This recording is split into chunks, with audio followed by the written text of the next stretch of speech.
본문에는 아버지와 두 아들이 등장해요. 아버지와 두 아들. 그래서 이제 그 중에 이제 두 번째, 둘째가 등장해서 아버지에게 말하는 걸로 오늘 본문이 시작됩니다. 12절을 우리 한번 말씀 한번 볼까요? 시작. 둘째가 아버지에게 말하되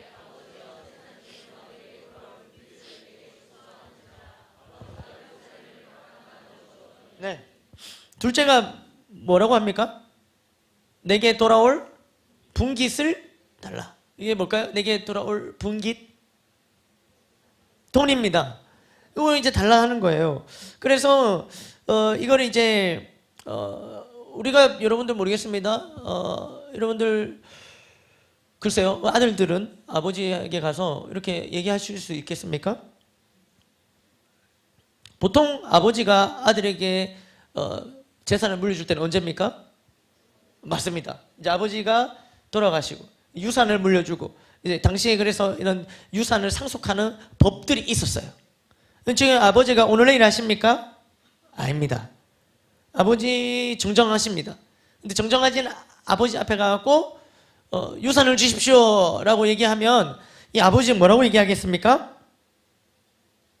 네. 뭐라고 막 떠오르는데 입에 내뱉을 수 없는 그런 말들을 하시겠죠. 그렇습니다. 그러니까 이 둘째 아들 원래는 아버지가 이제 죽고 나면 유산으로 이 상속법상 이제 물려주는데 첫째 아들이 좀 더 받아요. 저도 둘째 아들로서 이 부분을 이해할 수 없지만 그러나 그때 법이 그랬어요. 그러면 첫째가 둘째보다 얼만큼 더 받을까요? 2배를 더 받아요. 2배를 더 받아요. 그러니까 그러면 총 큰 파이에서 2배를 더 받으면 아버지의 총 재산 중에 아들은 얼마를 받는 것일까요? 2분의 1 이러시면은 조금 그럴 수 있어요. 괜찮아요. 그러나 3분의 1을 받는 겁니다. 그리고 3분의 2를 누가 받아요? 첫째가 받는 거예요. 그럼 첫째가 둘째보다 2배. 자, 수학 시간이 아니니까. 자, 하여튼 그렇게 되는 거예요. 그래서 아들이 받을 수 있는 원래 몫은 3분의 1이었어요. 그런데 아버지가 살아 계실 때 받으면은 이 3분의 1에서 또 3분의 1. 그러니까 얼마예요? 예, 9분의 1. 그래요? 여러분 할 수 있어요. 이게 다예요. 오늘 이게 다 이제 안 할게요. 자, 9분의 1. 그러니까 이 아들이 받을 수 있었던 그 재산은 아버지의 그 총 재산 중에 몇 프로? 9분의 1을 이 아들이 받을 수 있었다라는 거예요. 그러니까 그거 달라는 거예요. 근데 이제 왜 이 둘째 아들이 아버지 재산 중에 9분의 1, 나중에 받으면은 이제 그것보다 더 많이 받을 수 있는데 이 많은 부분을 포기하고 이것만 달라고 했을까? 라는 부분에 대해서 어떨까요, 여러분? 둘째 아들은 왜 재산을 달라 했을까요? 둘째 아들 뭔가 꿈과 계획한 게 있어서 뭔가 사업을 하려거나 뭔가 이렇게 하려고 돈을 달라고 했을까? 아니면은 그냥 아버지를 떠나고 싶어서였을까? 이런 부분이 우리에게 이제 궁금한데, 이제 우리는 이 본문을 잘 아는 본문이고 또 잘 모를 수 있는 본문이지만 이 부분을 잘 알기 때문에 결론부터 말씀드리면 아들은 내 마음대로 이 돈을 쓰고 싶어서 아버지를 벗어나고 싶어서 돈을 달라고 얘기한 거예요. 그러면 어떻겠습니까? 아버지가 이 아들이 꿈과 비전과 계획함이 있어서 돈을 달라고 하는지 아니면 지 맘대로 쓰려고 놀려고 하는지 돈을 달라고 했을 때 이 아버지가 알까요? 모를까요? 알아요. 여러분들이 문제집 산다고 돈을 달라고 할 때 그게 정말로 문제집 살라고 돈을 달라고 하는지 아니면은 이 문제집 살라고 돈을 달라고 했지만 문제집 사지 않고 너희들이 뭐하면 이렇게 하는지 부모님이 아신다. 아시는 걸 몰랐죠? 아세요. 왜냐면 부모님도 다 그렇게 하셨기 때문에 모를 수가 없습니다. 그러니까 아버지가 알아요. 아들이 왜 돈을 달라고 했는지 이유를 알아요. 이거 가지고 자기 마음대로 아버지를 떠나서 이렇게 놀려고 흥청망청 인생을 보내고 싶어서 이 돈을 달라고 하는 걸 안단 말이에요. 그러면 이걸 알면은 부모님이 이걸 알았어요. 그럼 돈을 줍니까? 안 줍니까? 줘야 돼요? 안 줘야 돼요? 안 줘야 되는 게 맞지 않습니까? 어떻습니까? 그러니까 근데 이제 여러분들이라면 어때요? 이 아들 뭐 이렇게 아들이 와서 돈을 주십시오 이러면은 이게 누가 봐도 이렇게 그런 목적으로 왔는데 달라면 주시겠습니까? 없어서 못 줍니까? 네, 그럴 수 있습니다. 그러나 만약에 줄 게 있다면 주시겠습니까? 줄 게 있어도 네. 그러니까 말이에요. 근데 본문에 오늘 등장하는 아버지는 어떻게 합니까? 그냥 줍니다. 그냥 줘요. 그러니까 어떻게 보면은 이 둘째 아들이 이제 뒤에 가면 이제 삶이 어려워지는데 그 삶이 어려워지는 책임이 이 아버지에게도 있다. 이렇게 말할 수도 있겠죠. 아버지가 그것만 안 줬어도 아들이 그런 어려움을 당하지 않았을 텐데 아버지가 다 알면서도 그걸 줬기 때문에 이 둘째 아들이 어려움을 당한 것에는 아버지의 책임도 있지 않는가? 이 생각이 확장되면 어디까지 넘어가요? 어디까지 넘어갈 수 있냐면 아담과 하와가 선악과를 따먹은 것도 누구한테 책임이 있다고 얘기할 수 있는 거예요? 하나님께 책임이 있다 이렇게 얘기할 수 있는 거예요. 왜요? 그거를 뭐 만들어 놨다 얘기할 수도 있고 만들어 놓으신 것까지는 오케이지만 그러면 먹을 때 입을 딱 닫으시면 되는데 그것도 입을 열게 하시고 이빨도 주셔갖고 그 튼튼하게 그래 그걸 씹어먹고 선악과를 그러니까 이게 다 모든 게 이게 다 하나님께로 책임이 전가될 수도 있다는 거죠. 막 돌릴 수 있다는 거예요. 뱀이 접근 못하도록 하셨으면 안 되는가? 그렇게 얘기할 수 있잖아요. 그러면 또 아니면 뭐 뱀이 말을 못하게 하실 수도 있고 아니면 뭐 하와는 먹더라도 아담까지는 안 갈 수도 있겠고 뭐 하와가 이렇게 하면은 뭐 치아락 하면서 이렇게 아담이 얘기할 수도 있는데 그래? 하면서 먹고 그러니까 이런 모든 부분들로 보면은요 그것이 차단될 수 있는 많은 상황들도 많았지만 다 허용이 되는 거예요. 하나님 말씀 어기고 사단의 유혹에 넘어가서 스스로 하나님 곁을 떠나는 하나님을 떠나는 그 선택과 결정이 어떻게 되는 거예요? 그게 허용이 된다는 거예요. 하나님께서는 이런 인간의 행동을 인간의 뜻을 굳이 막거나 억지로 붙들지 않으신다는 것을 우리는 성경 안에 많은 내용을 통해서 알 수 있습니다. 그래서 성경 안에는 로마서 1장 28절에 이런 말씀이 적혀 있어요. 한번 읽어볼까요? 시작. 또한 그들이 마음에 하나님 두기를 싫어하며 하나님께서 그들을 그 상실한 마음대로 내버려 두사 합당하지 못한 일을 하게 하셨으니 자 사람들이 합당하지 못한 일 좋지 못한 일 그러니까 하나님 말씀에서 벗어난 일들을 하도록 두셔요 안 두셔요? 그냥 두신다는 거예요. 사람들 마음속에 그 올라오는 그 마음 좋지 못한 마음 하나님을 마음속에 두기 싫어하는 그 마음을 그대로 두시고 그 마음이 확장되어지면 어떻게 되는 거예요? 합당하지 못한 일로 나아가는 거예요. 당연하죠. 하나님 말씀이 없는 인생 가운데는 그 걸음이 이 하나님 말씀에서 벗어난 합당하지 않은 삶으로 걸어갈 수밖에 없더라는 거죠. 근데 그것을 하나님께서 그냥 내버려 두사 이렇게 내버려 두사 왜 내버려 두실까요? 왜 내버려 두실까요? 하나님 너무하신 거 아닙니까? 하나님께서 우리도 다 그런 일이 있을 거 아닙니까? 지난 5년 전에 10년 전에 하나님 그때 나만 안 내버려 두셨어도 내가 오늘 뭐 5년 전 10년 전까지 갈 게 뭐 있습니까? 내가 작년에라도 하여튼 뭐 오늘 아침에라도 하나님 그렇게 안 하셨으면 근데 그것을 내버려 두사 왜 그렇게 하실까요? 그것은요 하나님은 인격적이신 분이고 우리와 인격적인 관계를 맺고 싶어 하신다는 거예요. 인격적이다는 말은 뭐냐면 그냥 편하게 표현해서 인격적이지 않는 관계와 만나면 뭐냐면 로봇 인격이 있습니까? 없어요. 그러니까 로봇들은 시키는 대로 합니다. 우리가 뭐 TV나 뭐 핸드폰이나 뭐 이런 거 이게 인격이 없잖아요. 그럼 안 될 때 어떻게 합니까? 내 마음대로 작동이 안 돼. 그럼 어떻게 합니까? TV를 타이릅니까? 어떻게 하십니까? 얘야 TV야 정신 차려봐봐. 이렇게 합니까? 어떻게 하십니까? 그냥 꺼봅니다. 인격이 없어. 그러니까 일 껐다 다 시키면 되지. 무조건 껐다 켜는. 이렇게 다 하자. 이렇게 하지 않습니까? 그러니까 그게 껐다 하면 되는 거예요. 근데 하나님 우리를 인격적으로 우리를 로봇으로 만들어주셨으면 우리가 말 안 듣고 이러면 그냥 전원을 껐다 켜면 돼요. 우리를. 그러면 간단한데 우리를 그렇게 만드시지 않았고 우리와 그런 관계를 맺고 싶지 않으신 거예요. 그래서 우리에게 인격적인 관계를 위해서 심어주신 게 뭐냐면은 자유의지라는 거예요. 자유의지. 이거 프리윌이라고 하는데 자유의지. 그러니까 자유의지를 우리 안에 쑥 넣어주셨어요. 그러니까 이 자유의지가 있기 때문에 우리한테 선한 행동, 악한 행동이 존재하는 겁니다. 오늘 이 부분을 깊게는 안 다룰 거예요. 이 부분도 굉장히 흥미진진한 내용인데 저만 흥미진진한 것 같긴 하지만 조금 더 설명을 드리면 악한 행동, 선한 행동이 존재한다. 이러려면은 뭐가 있어야 돼요? 자유의지가 있어야 돼요. 나한테 자유의지가 없으면 악한 행동과 선한 행동 구분되지 않습니다. 하나님께서 정해진 대로만 우리가 선택하고 결정할 수 있다. 다른 말로 우리한테 자유의지가 없다. 그러면은 어떤 행동을 하든 그게 선한 행동일까요? 악한 행동일까요? 그냥 하나님이 정해주는 대로만 우리가 움직이면 그 모든 것들은 선하고 악함의 의미가 없어지는 거예요. 그런데 우리한테 우리가 결정하는 대로 결정이 되어지는 거예요. 그렇게 되는 순간 선한 행동과 악한 행동이 구분되어집니다. 이게 이제 자유의지라는 거예요. 그래서 이 자유의지라는 것을 심어서 하나님은 이 자유의지를 가지고 우리가 악한 행동 말고 악한 행동 할 수 있지만 이거를 거절하고 선한 행동으로 하나님께로 나아오기를 바라시는 것이 하나님 아버지의 마음이라는 거죠. 아멘, 아멘. 그러니까 우리가 하나님께로 나아간다. 이게 하나님 앞에 하나님께서 이게 왜 좋으시냐면 우리가 안 나아갈 수도 있는데 나아간 거거든요.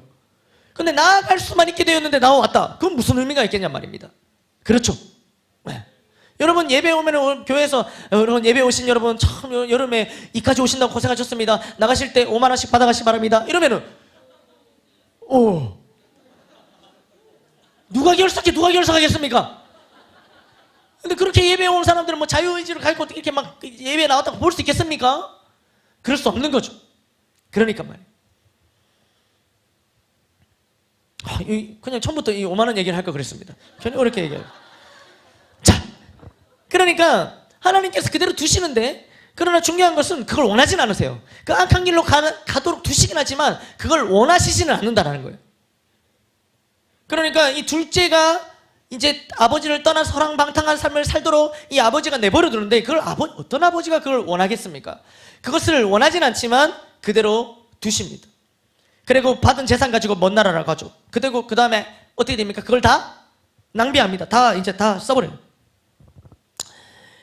그래서 이제 재산 딱 받았을 때만 해도 이 둘째는 뭐 얼마나 기분이 좋았겠습니까?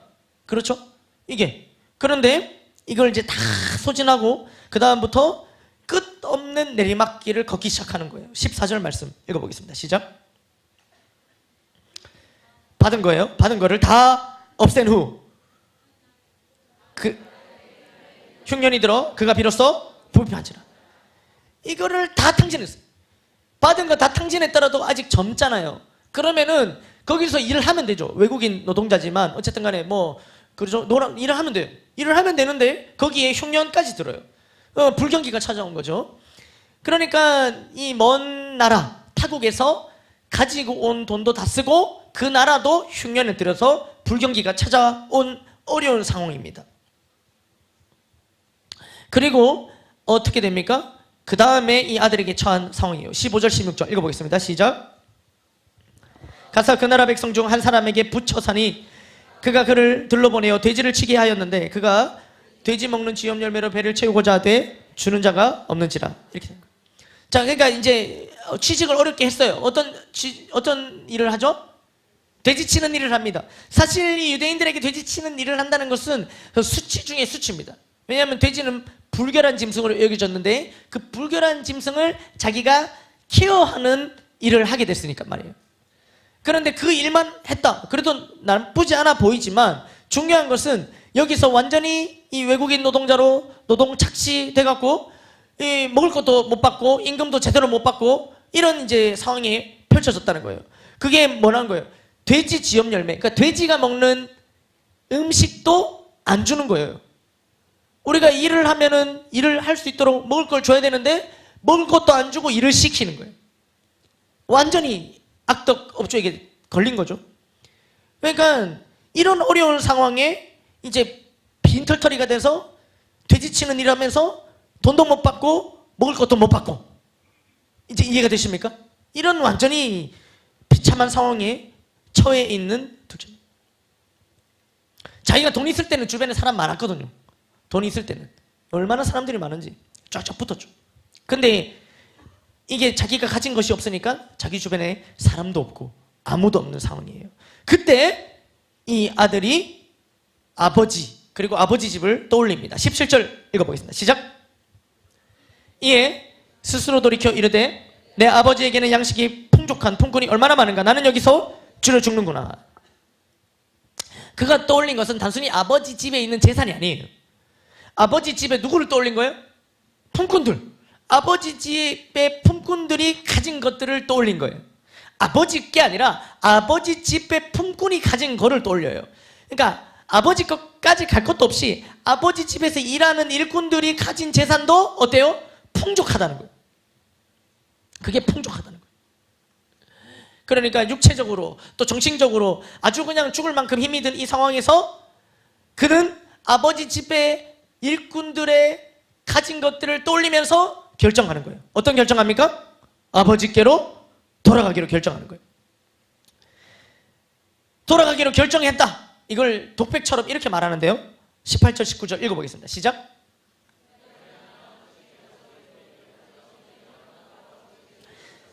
지금부터는 아버지의 아들의 일컬음을 감당하지 못했나이다. 나를 품꾼의 하나로 보소서 하리라 하고, 이게 자기 혼자 스스로 독백하는 거예요. 자신이 지은 죄를 인정합니다. 그리고 아들이 아니라 품꾼으로 받아달라고 이야기해야지, 이런 생각을 하는 거예요. 요걸요, 현대인의 성경을 보면요, 이렇게 되어 있습니다. 현대인의 성경. 우리 다 현대인이니까 현대인의 성경으로 보도록 하겠습니다. 자, 읽어볼까요? 시작. 그렇다. 아버지에 가서 이렇게 말씀드려야지. 아버지, 제가 하늘과 아버지께 죄를 지어 이제는 아버지의 아들이라고 할 자격도 없습니다. 다만 저를 일꾼의 하나로 써주십시오. 이렇게 얘기하는 거예요. 그는 스스로 어떻게 생각하는 거예요? 나는 아버지의 아들이라고 할 자격도 없습니다. 이렇게 생각하는 거예요. 여러분 보시기에는 이 둘째 아들, 아버지 아들로서 자격이 있습니까? 없습니까? 네? 아버지 멀쩡히 살아계신데 가갖고 이거 좀 자기 거 달라 해갖고 받아가 그걸로 흥청망청 허랑방탕하게 다 낭비하고, 그래가 이제 자기 거 다 쓰고 빈털터리가 되니까 이제 아버지께 돌아와야지, 이런데 아들로서의 자격. 그러니까 이 아들이 아버지 집 떠나기 전까지는 어땠을까요? 아버지 집에서 다 누렸겠죠. 그러니까 때가 되어 독립한 게 아니라 자기만 생각한 거예요. 아버지의 마음이 어떨까 이런 건 생각 안 하고 자기만 생각한 거죠. 그래서 이걸 받아갖고 떠나는 그 아들을 본 아버지의 심정은 어땠을까요? 이걸 가지고 집을 나서는 아들을 봤을 거 아닙니까? 아버지가 집을 나서는 아들의 뒤통수를 보는 아버지의 심경은 어땠을까요? 찢어졌겠죠. 뭔가 때가 되어서 뭔가 뜻이 있어서 떠난 게 아니라 이게 때가 되지 않았고 아무 뜻 없이 계획 없이 이거 가지고 이제 어디를 향해 가는 거예요? 고생길을 향해서 가는 겁니다. 불보듯 뻔하죠. 그렇게 걸어가는 아들을 지켜볼 수밖에 없는 이 아버지의 마음은, 그러니까 우리가 슬쩍 유추해 볼 수 있겠죠. 그렇게 둘째 아들은 다 탕진하고 낭비하고 이렇게 이제 된 상황에서 아들로서의 자격이 있다고 말할 수 있겠는가 이 말입니다. 둘째 아들은 스스로 생각해봐도 자기가 아들로서의 자격이 없다고 생각을 합니다. 그래서 일꾼으로 그냥 써달라, 종으로 삼아달라, 이런 심정으로 돌아가는 거예요. 돌아갈 때 어떤 일이 벌어졌을까 한번 보겠습니다. 20절입니다. 읽어볼까요? 시작. 아들이 돌아간 다음 일입니다. 20절 시작.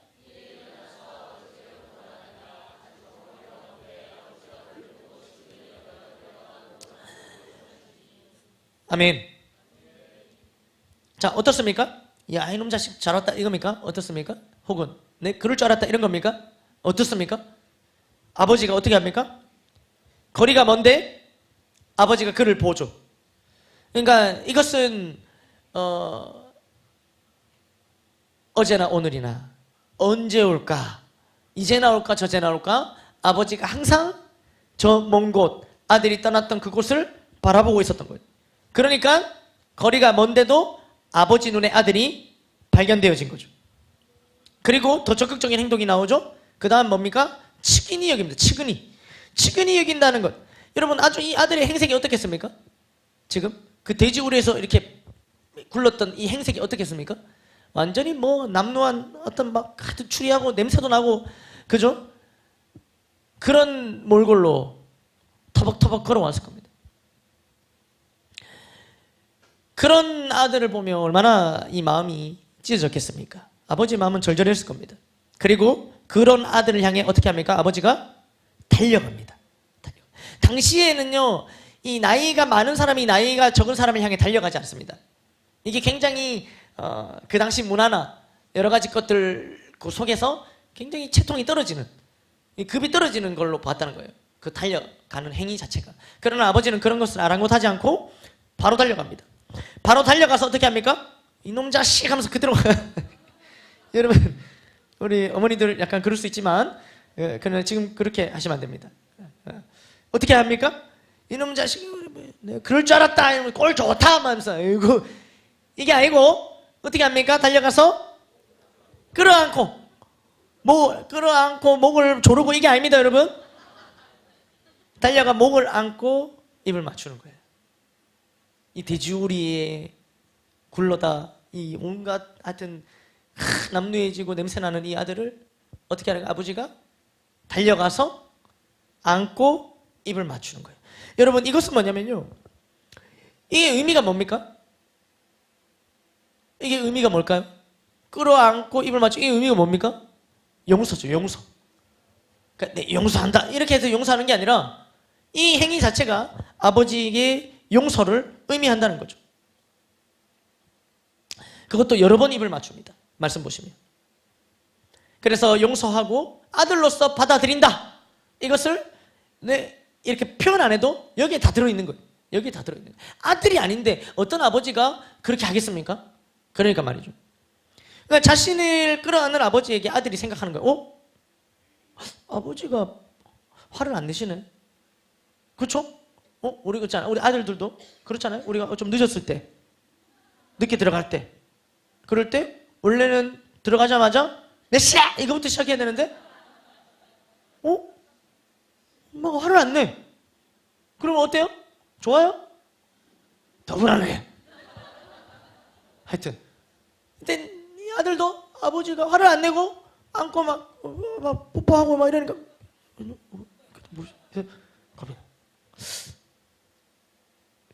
그러면서 원래 이제 가질 것도 있어서 생각은 뭐예요? 나는 아들로서의 자격이 없고 품꾼으로 받아달라고 해야겠다. 아까 혼자 독백을 그렇게 했으면은 이제 아버지가 이렇게 받아주는 것 같으면은 은근슬쩍 이렇게 넘어갈 수 있잖아요. 우리 여러분들이 집에 늦었을 때 오늘 들어가자마자 바로 무릎을 꿇어야겠다, 이렇게 어머니가 뭐라 하시기 전에 바로 무릎을 꿇어야겠다 하는데 어머니가 별로 그런 게 없어. 그러면은 무릎을 꿇는 척하다가 신발끈을 푸는 척하면서 싹 이렇게 아무렇지 않게 들어갈 수도 있잖아요. 그렇게 할 수도 있는데 저만 너무 이렇게 생각하나요? 여러분들 안 그런 척하면 되게. 그런데 둘째 아들은 어떻게 하냐면은 처음 아버지에게 돌아가기로 했던 그 결심대로 그대로 하는 거예요. 어떻게 하냐면 우리 또 현대인이니까 현대인 성경을 보겠습니다. 21절 한번 보실까요? 21절 이렇게 되는 거예요. 그렇게 하니까 아버지가 끌어안고 입 맞추고 하니까 그 다음 아들 반응입니다. 시작. 아니 이거 아니에요. 우리 현대인이. 자, 이겁니다. 자, 이거는. 자, 시작. 아들은 아버지, 제가 하늘과 아버지께 죄를 지어 이제는 아버지의 아들이라고 할 자격도 없습니다. 다만 저를 일꾼의 하나로 써주십시오 라고 하였. 이겁니다. 그러니까 이게 그대로 자기가 처음에 마음먹었던 대로 아버지의 반응과 관계없이 아버지는 이미 용서와 아들로서 받음을 다 표현했는데 아들은 이렇게 아버지 다 했습니까? 아버지, 저는 아들 자격이 없습니다. 저를 그냥 품꾼으로 써주십시오. 이렇게 얘기하는 거예요.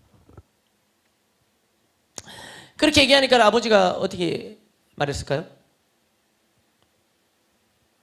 역시 이게 잘 아는 말씀이면서도 또 이렇게 또 모른 척 해주시니까 감사한데 우리 22절 23절 아버지는 이렇게 대답 안 해요. 바로 행동에 옮기십니다. 22절 23절 읽어보겠습니다. 시작.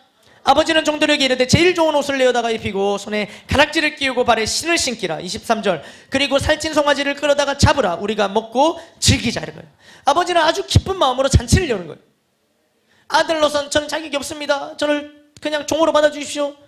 그러면 아니다 아들 이런 얘기 없고 그냥 아무것도 없고 그냥 대답 안 하고 시켜갖고 제일 좋은 옷 입히고 손에 가락지 끼우고 발에 실 신기고 살찐 송아지 잡아 잔치를 엽니다. 이건 여러분 종을 대우하는 겁니까? 아들을 대우하는 겁니까? 아들이죠. 어느 종이 왔다고 이렇게 하겠습니까? 이거는 아들이 왔기 때문에 이렇게 하는 거예요. 그래서 아들이 아버지인 자신을 떠나고 했던 것, 그리고 재산을 미리 달라 했던 것, 그리고 멀리 떠나버린 것, 그리고 죄짓고 허랑방탕하게 그 모든 것을 낭비한 것 등등, 이 모든 것들은 아버지는 개의치 않는 것처럼 보이는 거예요. 이 내용만 보면 아들이 마치 막 국위선양 나가갖고 메달이라도 따서 온 것처럼, 우리가 금메달 따고 오면 그 동네에 막 이렇게 잔치가 열리는 것처럼, 이 아들이 뭔가 잘하고 온 것처럼 아버지는 그렇게 아들을 대우하고 있는 장면이에요. 아들이 했던 그 지난날의 그 모든 것들은 아버지는 묻지도 않고 따지지도 않고 있는 장면이에요. 아버지는 어떻습니까? 뭐 아들 뭐 자격 모시기 뭐 이런 걸 아버지는 아무 신경도 안 쓰는 것 같아요. 아버지는 그냥, 아버지에게 중요한 것은 뭐로 보여요? 그냥 이 둘째 아들이 살아서 돌아왔다. 그냥 이게 다인 거예요. 그냥 둘째 아들이 살아서 어떻게 갖고 내 아버지인 자기에게 어떤 대못을 박았고 그래가 갖고 그걸 낭비, 이런 게 아니에요. 그냥 살아서 돌아왔다. 이 사실 하나로 아버지는 기뻤던 거죠. 그리고 이제 여기서 우리 다 아시겠지만 내용을 이렇게 해피엔딩으로 끝내면 참 좋겠지만 말씀도 짧아지고, 그러나 이때 맏아들 나오죠. 첫째 아들이 돌아옵니다. 자, 그걸 한번 보겠습니다. 25절에서 27절 어떤 일이 있었습니까? 보겠습니다. 시작. 맏아들은 밭에 있다가 돌아와 집에 가까이 왔을 때 무슨 일인가 물은데 대답하되 당신의 동생이 돌아왔습니다. 당신의 아버지가 건강한 그를 다시 맞아들이게 됨으로 인하여 살찐 송아지를 잡았나이다 하니, 이렇게 돼요. 그러니까 자신의 집에서 풍악이 들려와요. 그러면 자기 집에서 풍악 들려면 그냥 자기 집에 들어가면 되잖아요. 그죠? 들어가서 우리 집이잖아요. 옆집에서 풍악이 들려오면 무슨 일입니까? 묻지만 우리 집에서 풍악이 들려오면 그냥 우리 집에 내가 들어가서 확인하면 되지만 아들은 그렇게 안 해요. 무슨 일이고? 이게 묻는 거예요. 그 이제 나중에 돌아보면 알지만 이게 뭔가 잔치가 열린 것 같긴 한데, 이 첫째 아들의 심리상 이 잔치는 자신을 위한 잔치가 열리기를 은근히 기대하고 바라고 있었던 것임을 알 수 있습니다. 이제 나중에 뒤에 가면 그 본심이 다 드러납니다. 왜 우리 그렇잖아요. 우리가 뭐 막 꾸미고 이렇게 하는데 오늘 뭐 우리 내 생일인데 막 뭔가 막 준비가 되어지는 것 같고 이러면은 우리가 뭐 이렇게 슬쩍 물어보는 거죠. 무슨 일이야? 그래? 그래서 우리도 아닌 척 모르는 척 이렇게 들어가서 하하 이렇게 하고, 그런데 이렇게 내 생일인 줄 알고 막 풍악이 울리고 이래서 혹시 종 불러갖고 내 생일 준비하고 계신 아버지 이렇게 물었는데 아니에요. 그럴 때 어떻습니까? 우리가 그렇잖아요. 원래 그렇잖아요. 김치국 들어마시는, 그러니까 그걸 들이마시지 않았으면은 괜찮은데 이미 이 종 불러갖고 물어보고 이런 과정들은 김치국을 한 사발 들이마신 거예요. 자기가 원했던 그 내용들이 아니었던 거죠. 그러니까 어떻게 하는 거예요? 화가 나는 거예요. 28절 읽어볼까요? 시작.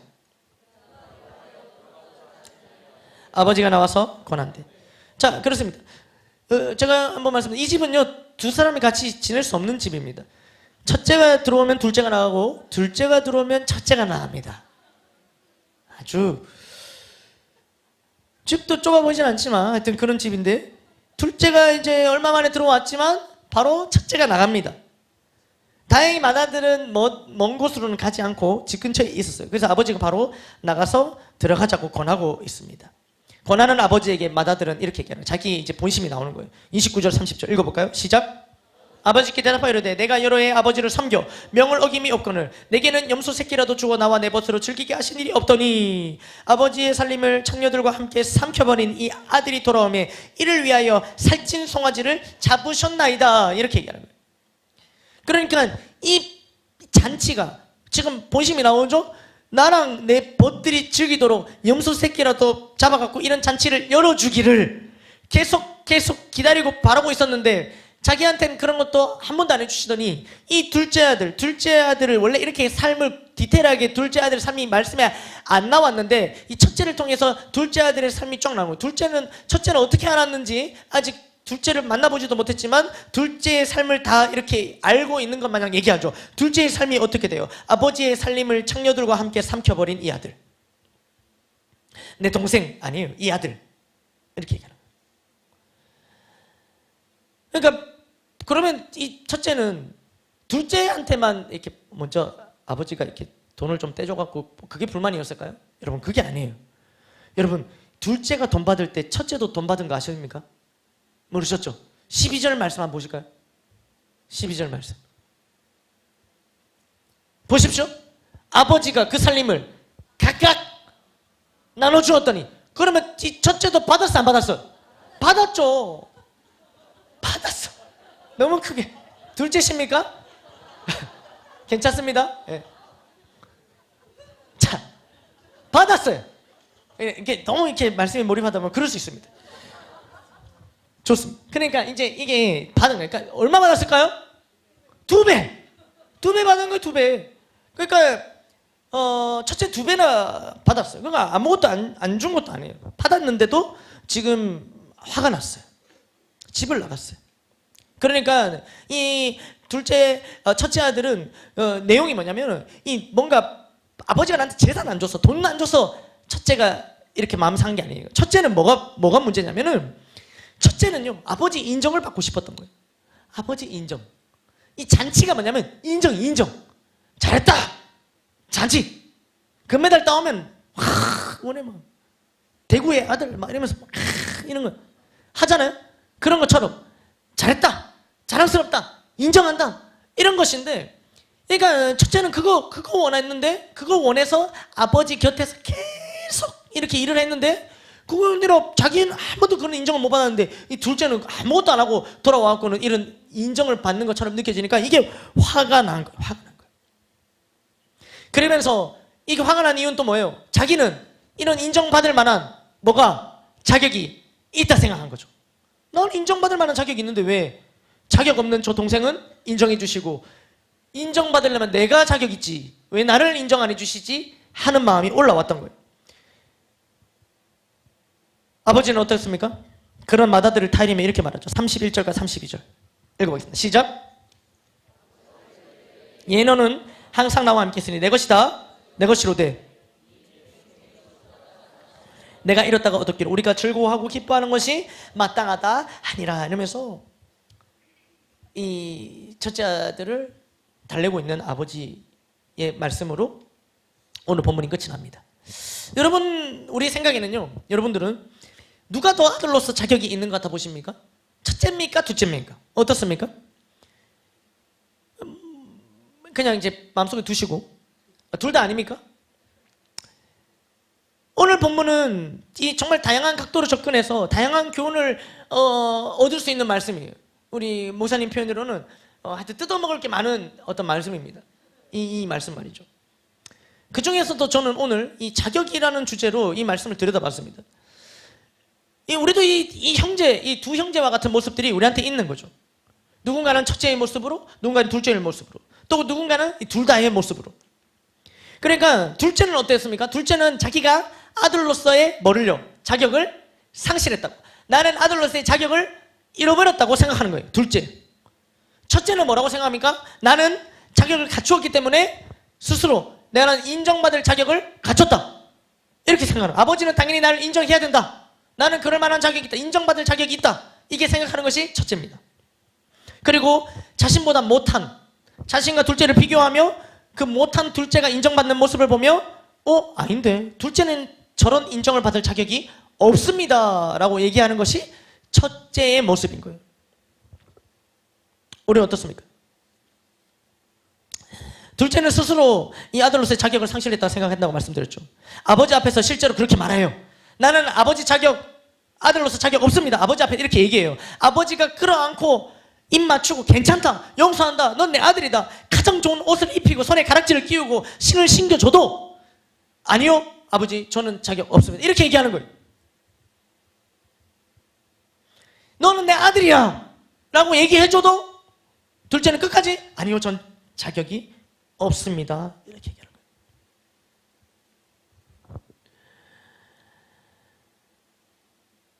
예전에 둘째는 어땠을까요? 예전에 둘째, 오히려 예전의 둘째는요, 자기가 아버지 아들이라는 것에 대한 얼마나 그 분명한 인식이 있었는지, 그러니까 아버지 앞에 당당히 가서 아버지 저 아버지 아들 아닙니까? 주십시오, 이래 얘기한 거예요. 그때만 해도 어때요? 자기가 이 유산을 상속받을 자격이 있다라고 둘째는 생각했어요. 나는 아버지 아들이니까 나는 이거 받을 자격 있지, 이렇게 생각했던 게 둘째예요. 근데 지금은 어떻습니까? 지금 둘째의 모습은 그게 아닌 거죠. 물론 그런 자격이 있었죠. 아들로서 유산을 당당히 받을 자격이 있었죠. 그러나 그 자격은 이 아들이 애써서 만든 자격이 아닙니다. 그런 자격이 있음에 유산을 물려줄 수 있는 아버지의 아들로 존재한다는 것에 대한 감사가 있어야 되는데 자격만 주장하고 있고 그것의 의미를 제대로 알지 못했던 거예요. 그 결과는 어떻습니까? 비참합니다. 그런데 이 결과가 어떻게 됩니까? 완전 반대편 끝으로 달리는 거예요. 원래는 너무 난 아버지 아들이야. 나는 이 돈 받을 자격 있어. 주십시오. 이런 모습에서 이제는 끝으로 달려갖고 여기서 저는 아버지 아들 자격 없습니다. 아버지가 끌어안고 입 맞추고 다 된다 괜찮다 해도 아니요. 저는 아버지 아들 아니에요. 이런 모습이 우리 안에 있지 않습니까? 스스로 하나님 자녀로서의 자격을 상실했다고 생각하지 않습니까? 반복된 실패, 반복된 죄, 메마른 마음, 굳은 마음. 지난 한 주 우리는 또 어떤 모습으로 얼마나 많이 아버지 하나님을 떠났습니까? 지난 한 주 말이에요. 요즘에 하여튼 교통이 발전되듯이 그 당시에는 먼 나라로 가려면 돈도 많이 필요하고 했는데 지금은 시간도 돈도 얼마 없이 먼 나라로 갈 수 있듯이 우리의 마음도 마치 교통이 발전한 것 마냥 하나님 아버지를 일주일 동안 쉽게 더 멀리도 떠날 수 있게 된 것 마냥 그렇게 지내는 거죠. 그래서 이 모양 저 모양으로 아버지 하나님을 떠난 모습들, 그러면서 스스로 그 자격을 아버지 아들로서의 자격을 상실했다고 자책하거나 단정짓고 있지 않습니까? 내가 이렇게 살았는데 나 하나님 아들이라고 말할 수 있을까? 내가 이렇게 살았는데 내가 하나님 자녀라고 말할 수 있을까?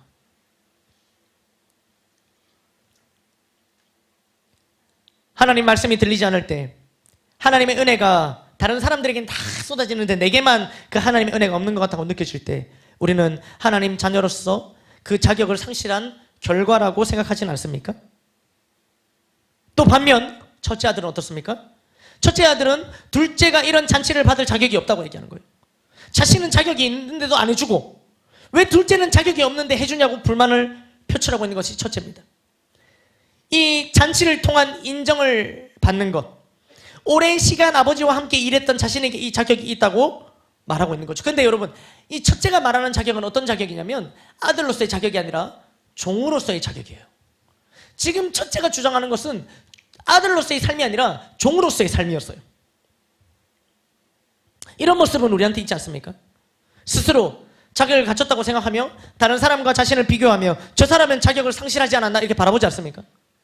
예를 들면 교회 안에서도 막 어떤 다른 사람한테 응답과 축복이 막 더 쏟아지는 것 같이 느껴질 때 우리가 얘기를 딱 하는 거예요. 하나님, 내가 저 사람 삶을 좀 아는데 저 사람은 이런 지금 하나님의 은혜와 축복과 응답을 누릴 만한 자격 없어요. 그런 축복과 은혜는 저 사람 받을 거면은 내가 받아야죠 하는 마음으로 바라보는 거예요. 이 안에서, 우리 주변에서 옆 사람 바라보면 말이에요. 그런 모습들이 있지 않습니까? 이게 첫째의 모습인 거죠. 결국 하나님 앞에, 하나님 안에서 자녀로서 이 삶을 누리며 사는 것이 아니라 이 종으로, 하나님의 종으로 살면서 이 완전히 이 인정받기만을 갈구하며 이 갇힌 채, 그것을 그러니까 아버지 하나님 안에서 누리는 것이 아니라 그 종으로서 주인이 한 번만 봐주면 안 되나? 열심히 하는데 이런 인정만을 구하며 살아가는 거죠.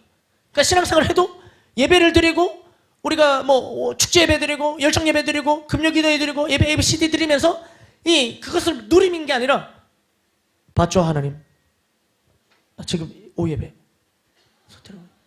오늘 이것도 드리고 그러니까 이래 없습니까? 이건 뭐냐면 아들로서 이것을 누린 것이 아니라 이 종으로서 이런 부분들을 그러다가 나는 오예배 왔는데 오늘 오예배 안 온 누군가가 오늘 저녁에 셀 카톡방에 올렸고 저 응답 받았어요 올리면은 이 응답은 하나님 이거 나는 오예배 그 옆에 있었던 거 저 아닙니까? 둘째 없었어요. 둘째는. 근데 왜 둘째 송아지? 저는 그럼 오케이 송아지 염소 새끼라도 그것도 없어요. 그러니까 이런 마음들이 올라오는 거예요. 이것은 우리 하나님 아들로서 존재하는 것이 아니라 종으로서, 심지어 난 종으로서 내 역할을 감당하고 있고 그런 인정을 받을 만한 자격이 있다고 생각하는 이런 모습인 거죠. 말씀을 맺겠습니다. 오늘 이 두 가지 경우를 봅니다. 여러분, 저는 이제 목사인데, 목사는 자격증이 필요할까요? 필요하지 않을까요? 필요합니다. 필요합니다. 우리 자격증 시험을 많이 쳤습니다. 장로님 되려고 해도 장로님 장로님도 시험 칩니다, 여러분. 장로고시 시험 쳐요. 자격증이 필요해요. 그런데 우리 이제 아우리치 가는데, 아우리치 갈 때 아우리치들 자격증 필요합니까? 아우리치 자격증 필요. 자격증 있어요? 없어요. 따갈로 이거 다 외워야 갑니까? 몰라도 됩니다. 무슨 자격을 갖춰서 갑니까? 우리가 아우리치를? 아니죠. 누가 물을 수 있겠죠. 우리 아우리치 간다. 아우리치 간다. 야, 네가 무슨 아우리치 지금 아우리치 방이나 치아라 하면서 이렇게 얘기할 수도 있습니다.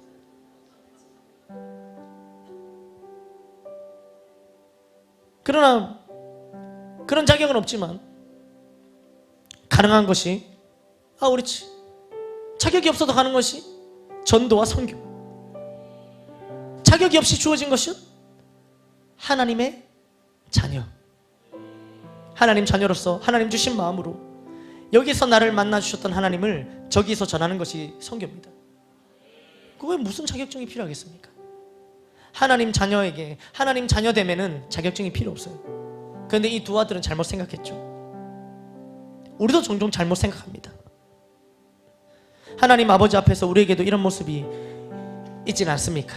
저도 어느 순간 잘못 생각하고 있던 제 모습을 보게 되더라고요. 이 말씀을 떠올리고 묵상하고 적으면서 하나같이,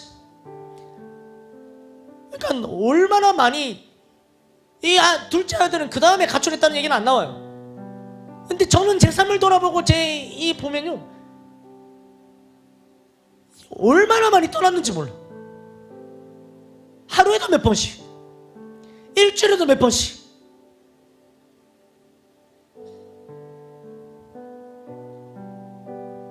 얼마나 하나님 아버지 집에서 가출합니까? 이번 주에도 얼마나 우리가 하나님을 떠나 있었습니까? 그것이 계속 반복되면 반복될수록 우리 안에 스스로 자격 없음이라는 결론을 내립니다. 나는 하나님의 자녀로서 자격 없음. 반복된 실패, 반복된 죄, 메마른 마음, 굳은 마음 등등이 우리를 이렇게 몰아갑니다. 또 때로 스스로는 자격을 갖췄다고 생각하며 다른 사람과 비교하며 저 사람은 자격을 상실했지 않나 바라보곤 합니다. 결국 하나님 자녀로서 하나님 안에서 그 모든 것들을 누리며 사는 삶이 아니라 종으로서 경직되어 갇혀서 살아가는 거죠. 하나님께서는 말씀을 통해 둘째에게는 어떻게 하십니까? 달려가 안으시고 입을 맞춰주십니다. 첫째에게는 어떻게 하십니까? 첫째를 찾아가셔서 이 모든 게 네 것이라고 이야기해 주십니다. 오늘 이와 같은 말씀으로 저와 여러분들을 찾아오시는 거예요. 하나님이 말씀으로 우리에게 달려와 우리를 안고 우리를 입 맞춰주며 아니라고 얘기하시는 거예요. 네가 생각한 그게 아니라고 얘기하는 거예요. 하나님께서 우리에게 찾아오셔서 그게 모든 것이 네 것이라고 얘기하는 거예요. 종으로서의 자격을 갖추지 않아도 된다고 얘기하는 거예요. 아들로서의 자격 따위는 존재하지 않는다고 말씀해 주시는 거예요. 제가 어떻게 이 자리에 설 수 있습니까? 제가 어떻게 이 자리에 서서 무슨 자격으로 하나님의 말씀을 전합니까? 자격이 아니에요. 자격을 갖춰서가 아니에요. 전적인 하나님의 은혜이며 하나님께서 그렇게 불러주셨기 때문입니다. 자격은 원래 없었어요. 우리에게 정말 필요한 것은 자격이 아니라 하나님의 은혜와 사랑입니다. 나를 향한 하나님의 그 특별한 부르심, 그 부르심에 대한 확신과 순종이 우리에게 필요할 뿐이에요. 다른 자격이 아니라 하나님 나를 불러주셨다. 이 자리에 저는 여기 서 있고 여러분들 거기 앉아 있는데 이게 그겁니다. 이것이 하나님께서 우리를 자녀 삼아주셨다는 증거입니다. 자격으로 앉아있는 것이 아니라 그냥 하나님께서 그렇게 자녀 삼아주셨기 때문에 저는 여기 서 있고 여러분들 거기 앉아있는 겁니다. 이것이 하나님의 은혜예요. 둘째 아들과 같이 잘못된 선택으로 하나님 앞에 죄를 지었습니까? 그 선택으로 인해 앞이 캄캄한 상황 가운데 처했습니까? 넘어졌습니까? 실패했습니까? 반복됩니까? 계산의 여유가 보이지 않습니까? 그렇다고 하나님 아버지께로 돌아오는 것을 포기하지 마십시오. 하나님 아버지께로 가면 됩니다. 둘째 아들 생각에는 아버지께로 가봐야 나는 종 정도 되겠지 생각했지만 아니었어요. 돌아가기만 하면 먼 데서 아버지께서 치근히 여기시며 달려오십니다. 그리고 목을 안고 입을 맞추며 잔치를 열어주십니다. 돌아가기만 하면 되는 것이. 돌아가면 용서해 주십니까? 아니에요. 이미 용서해놓고 기다리고 계신 거예요. 우리가 돌아가면 용서해 주시는 분이 하나님이 아니라는 거예요. 이미 다 용서해놓고 기다리시는 분이 하나님이신 거예요. 또 하나님과 함께 하고 있다고 교만해서는 안 되는 거죠. 그럴 만한 자격이 충분하다고 생각하며 하나님 자녀로서 누리게 된 것들을 감사 없이 당연히 여겨서는 안 됩니다. 자격이 아니라 은혜입니다. 은혜가 무엇입니까? 도저히 받을 수 없는 자에게 주시는 선물이 은혜입니다. 우리가 도저히 받을 수 없는 중에 받은 것, 그것이 은혜입니다. 도저히 하나님의 아들이라고, 하나님의 자녀라고 칭함받을 수 없는 중에 그 칭함을 받은 것이 바로 은혜입니다.